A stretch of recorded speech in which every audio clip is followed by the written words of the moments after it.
Hi, good day everyone. I'm Julian Valderama and this time I'm going to discuss the chapter 15 that talks about tourism and hospitality management education. So here we have our learning objectives. First, differentiate schools abiding with laws from those that are not. Second, identify the requirements in the opening and operation of a tourism and hospitality management program and tourism related technical vocational programs. Third, identify the laws governing serious issues in tourism and hospitality education. So here we have a topic outlines including the curriculum, the school laboratories and other CHED requirements, the student practicum or apprenticeship, accreditation and regulation of schools, tuition fees, sexual harassment in the academy, random drug testing for tertiary level students, tertiary education equivalency, and parent students.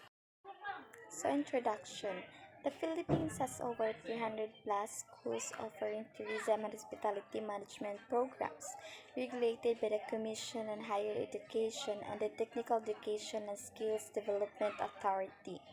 Annually, over 40,000 graduates are produced by CHED recognized institutions and 10,000 by TESTA recognized institutions. So we have here the first law, which is the curriculum.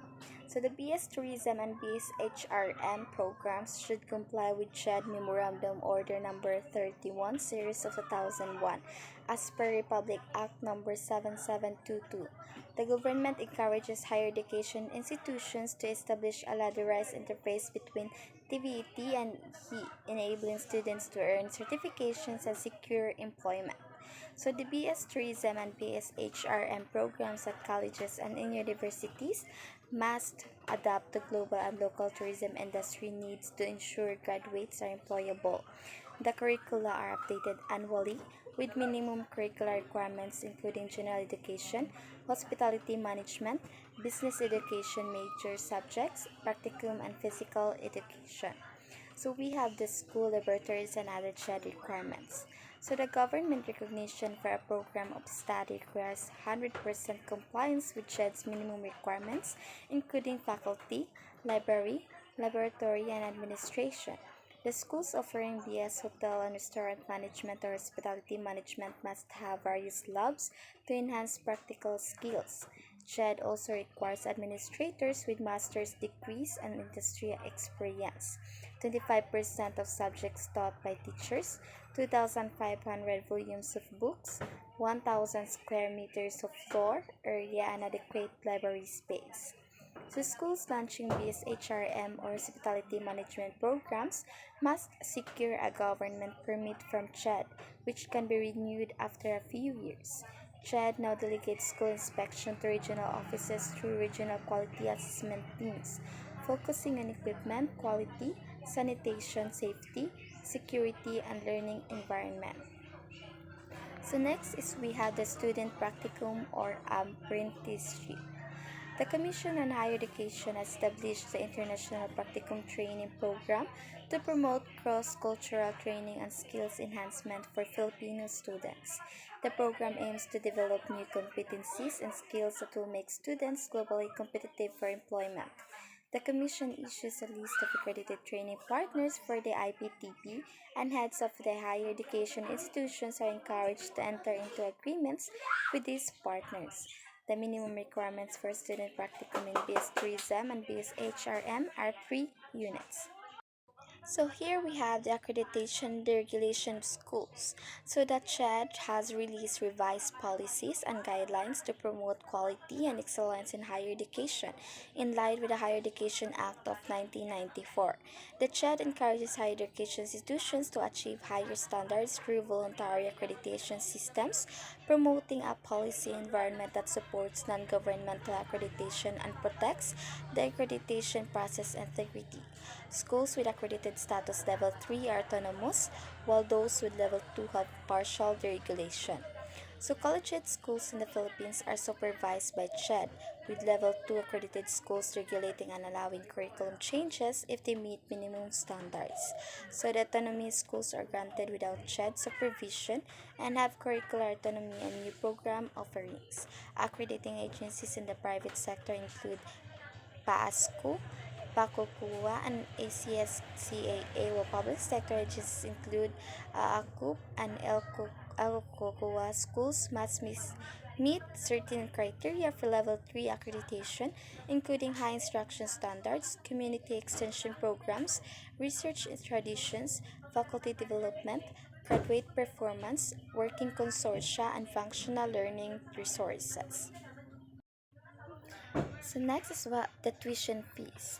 The allowable increase in tuition and fees should not exceed the prevailing national inflation rate, which refers to the average annual headline inflation rate prior to the academic year. So the private higher education institutions must consult stakeholders and obtain approval from the Commission on Higher Education before increasing tuition or fees at all levels. So next is we have the sexual harassment in the academy. So the law, according to Section 3 of the Anti-Sexual Harassment Act of 1995, it states that sexual harassment in education and training environments can occur against those under the offender's care, those entrusted with education when the favor is conditional on the passing grade, honors, scholarships, or an intimidating environment. According to Section 4 of Republic Act 7877, it mandates school training establishment heads to prevent sexual harassment and provide procedures for resolution. They must create rules and regulations jointly approved by students or trainees and establish a committee to investigate cases. The committee will meet with various stakeholders to increase understanding and prevent incidents as well as investigate alleged cases. According to Section 5 of the law mandates that a school head is liable for damages resulting from sexual harassment of the offended party informs the head without immediate action. So Chapter 13 discusses sexual harassment in the context of teacher-student relationships such as tutor to tutee, mentor to apprentice, chaperone to participant, facilitator to workshop participant, trainer to trainee, and coach to coachee. The law punishes anyone who directs or induces another to commit sexual harassment or cooperates in the commission of such acts. So examples of sexual harassment in the academy include malicious touching of private parts, overt sexual advances, gestures with lewd insinuation, verbal requests for sexual favors, use of objects with sexual underpinnings, unwanted brushing, derogatory remarks, surreptitious looking, smutty jokes, malicious slurring, unwelcome inquiries, offensive hand or body gestures, and unwelcome phone calls with sexual overtone. The committee to investigate sexual harassment complaints should include representatives from administration, trainers, and students. If convicted, the offender may face imprisonment, a fine, or both at the discretion of the court. Next is we have the random drug testing for tertiary level students. So in accordance with the pertinent provisions of Republic Act number 7722, otherwise known as the Higher Education Act of 1994 and pursuant to Section 36 of Article 3 of Republic Act 9165, otherwise known as the Comprehensive Dangerous Drugs Act of 2002, random drug testing of students in public and private tertiary or higher educational institutions will be implemented beginning 2003. So next we have the tertiary education equivalency. So CMO 21 series of 1997 provides the policies and guidelines in the implementation of the expanded tertiary education equivalency and accreditation program pursuant to Executive Order 330. So many tourism and hospitality industry practitioners struggle to complete college degrees due to various reasons. AAAP now recognizes years of experience as equivalent subjects in a standard bachelor's program, allowing undergraduates to complete their degrees quickly. So next we have the foreign students. The CHED memoranda have been issued regarding processing foreign students in the Philippines, including amendments to CMO number 2 series of 1994, submission of liaison officers, reports on expired visas and derogatory records, general procedure in processing, and rules and regulations to implement EO number 188. These documents aim to ensure smoother entry and stay procedures for foreign students. So, foreign students in Philippine schools are granted visas, travel to their home country, rent apartments, and visit tourist spots. Reasons for studying include reasonable cost, English proficiency, good quality, recommendation from friends and family, and proximity to home. Schools must ensure all documents are in order before enrolling. So here we have a motivational quote. Tourism and hospitality management education is not just about serving others. It's about crafting unforgettable experiences, building global connections, and leading with a heart in a world that never stops exploring.